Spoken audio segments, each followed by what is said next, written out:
Assalamualaikum, Yoshminda. Apa khabar semua? Harapnya semua dalam keadaan yang baik, sentiasa dimurahkan rezeki dan diberikan kejayaan di dunia dan di akhirat. Okey, hari ni kita nak borak pasal apakah yang berlaku dalam manga One Punch Man chapter 186. Yang mana untuk dalam chapter kali ni bagi aku memang sangat menarik tau. Disebabkan kita akan dapat tengok pertarungan sparring round yang kedua di antara Genos menentang Saitama selepas Genos telah pun mendapatkan upgrade yang baru. Cumanya bagi aku, kalaulah Genos nak uji kekuatan dia, sepatutnya dia kena cari lawan yang lain tau, bukannya sparring dengan Saitama. Sebabnya kalau dia sparring dengan Saitama, dia tak akan dapat tahu pun sejauh manakah level kekuatan dia sekarang. At least kalau dia nak tahu sejauh manakah improvement kekuatan dia, better dia ajak hero kelas S ranking top 10 ke apa kan, untuk friendly dengan dia. Sebagai contoh macam Flashy Flash ke, Atomic Samurai ke, King ke. Jangan King lah, nanti memang mati katak member kan. Atomic Samurai aku rasa sesuai kan.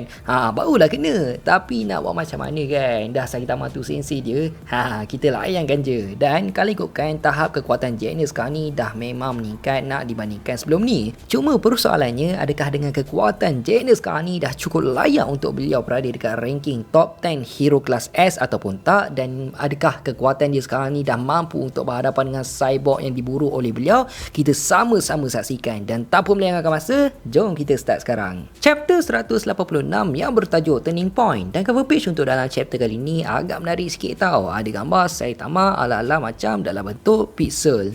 Chapter 186 bermula dengan kelihatan Genos telah pun berjumpa dengan Saitama dekat rumah baru Saitama. Dan Genos pun cakap lah, patut ke dia cakap dengan Hero Association untuk minta rumah yang lebih luas, sebab rumah Saitama sekarang ni lebih kecil nak dibandingkan sebelum ni. Tapi Saitama pun balas, tak payahlah, sebenarnya aku yang minta bilik yang paling kecil diorang ada sebab lagi mudah. Cumanya otak si Genos ni lain sikit tau, susah nak diduga. Sebabnya apa yang Genos maksudkan, dia nak pindah masuk sekali ke dalam rumah Saitama. Lepas tu Saitama pun apa lagi kan, Saitama pun cakap lah, rumah aku sekarang ni lagi kecil dari sebelum ni tau, aku rasa mana muat kalau kau duduk sini. Tapi Genos apa heran, dia memang buat hal betul dengan dia cakap dekat Saitama, sensei jangan risau, apa yang Genos perlukan hanya ruang untuk dia duduk je pun dah cukup dah. Dan Saitama anggap dia macam perhiasan dalam rumah pun dah cukup. Lepas tu Saitama pun cakap lah, benda tu lagi lah buat aku takut.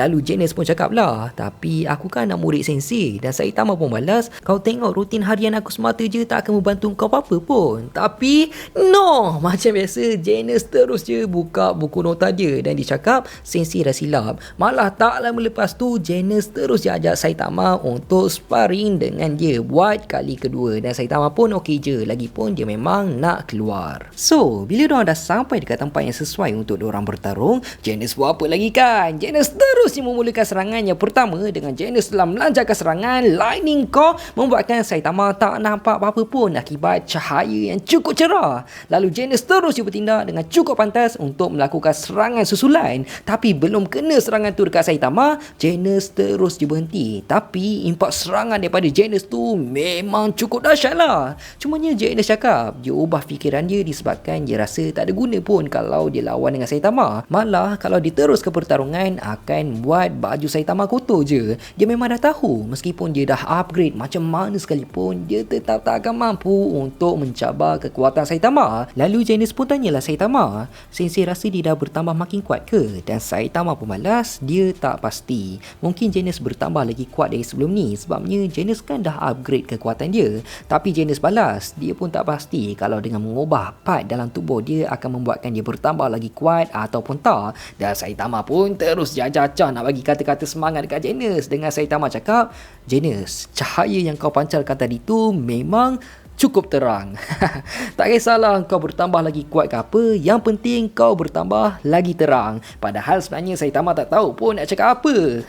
Memang teruk betul lah member kan, memang teruk gila dapat sensei macam ni. Dan benda tu memang tak membantu apa-apa pun. Malah Genos bertambah lagi down adalah dengan dia tak rasa pun Saitama tengok dia sebelum ni. Saitama tak kisah langsung pun pasal peningkatan kekuatan dia. Lalu Genos pun cakap lah, sensei dengan tugasan yang sensei bagi sebelum ni untuk mencapai top 10 ranking hero kelas S, dia tak rasa pun dia makin ada peningkatan nak dibandingkan level Saitama. Dia tak rasa pun makin hari berlalu dia mendapat kekuatan yang dimaukan. Jadi disebabkan hal tu, Genesis fikir mungkin ada baik kalau ditukar environment yang baru dengan menyertai grup hero yang baru bakal diperkenalkan tak lama lagi, iaitu Neo Heroes. Lepas tu Genesis pun explain lah dekat Saitama situasi semasa pasal Hero Association yang semakin tak ada hal tuju dan penuh dengan korupsi dan reputasi yang makin buruk. Sebabnya Genesis pun tahu dia antara hero yang tahu pasal sisi gelap Hero Association. So kiranya kalau diorang masih lagi gagal untuk betulkan situasi semasa, berkemungkinan besar boleh jadi Hero Association akan jatuh tak lama lagi dan organisasi hero yang baru ni mungkin jauh lagi better daripada Hero Association disebabkan diorang akan memperbaiki ataupun memanfaatkan kekurangan yang ada dekat Hero Association. Malah sistem yang ada dekat Neo Heroes pun jauh lebih better nak dibandingkan Hero Association, yang mana diorang gelar hero under Neo Heroes bukannya pro hero tau, tapi Neo Heroes, dan jumlah hero yang berada di bawah Neo Heroes pun jauh lebih tinggi daripada Hero Association, iaitu sebanyak 2,000 orang berbanding 600 orang. Malah diorang pun ada rekrut orang-orang yang cukup kuat yang masih lagi belum orang pandang, dan tak mustahil ada beberapa hero kelas S yang akan menyertai diorang. Dan Saitama pun cakap lah, diorang tak ajak aku pun part ni kan. Muka Saitama memang macam kecewa dah bengang gak ah. Lalu Saitama pun cakap lah, Genesis, kau nak jadi kuat disebabkan kau nak balas dendam kan? Tapi kau pasti ke cyborg yang berganas tu masih lagi hidup? Manalah tahu ada hero yang telah berjaya untuk menewaskan monster tersebut kan? Dan Genesis pun balas, aku pun tak boleh nak confirmkan, tapi mengikut data yang aku ada, berkemungkinan robot tu masih ada lagi. Malah Saitama pun cakap lagi, tapi andai kata aku yang kalahkan robot tu sebelum ni, bukannya pro hero yang lain. Dan Genesis pun balas, cyborg yang berganas tu kekuatan dia memang cukup luar biasa, dan kalau Sensei dah pernah kalahkan dia, Genesis rasa mesti Sensei akan ingat dia sebabnya dia memang cukup kuat. Tapi Saitama pun cakap lah, aku pun tak sure sebabnya aku tak pernah ingat pun monster yang pernah aku bunuh sebelum ni. Dan Saitama pun tanya lagi, kau rasa kau boleh kalahkan dia tak dengan keadaan kau sekarang ni? Dan Genesis pun balas, dia tak sure, tapi apa yang pasti kalaulah satu hari nanti dia berjaya untuk bertemu dengan cyborg tersebut, dia akan pastikan dia akan menang. Dan sebabkan itulah Genesis rasa dia nak join Neo Heroes. Tambahan, Genesis pun ajak Saitama untuk turut serta menyertai Neo Heroes disebabkan Hero Association pun tak hargai Saitama, tapi Saitama dengan mudah je telah menolak pelawaan Genesis. Dan disebabkan Saitama tak nak join Neo Heroes, Genesis pun ikut sensei dia untuk tidak sertai Neo Heroes, dan chapter 186 pun habis macam tu je. Memang betul lah si Genesis ni kan, macam tak ada pundingan langsung, semua benda mesti nak ikut sensei dia je.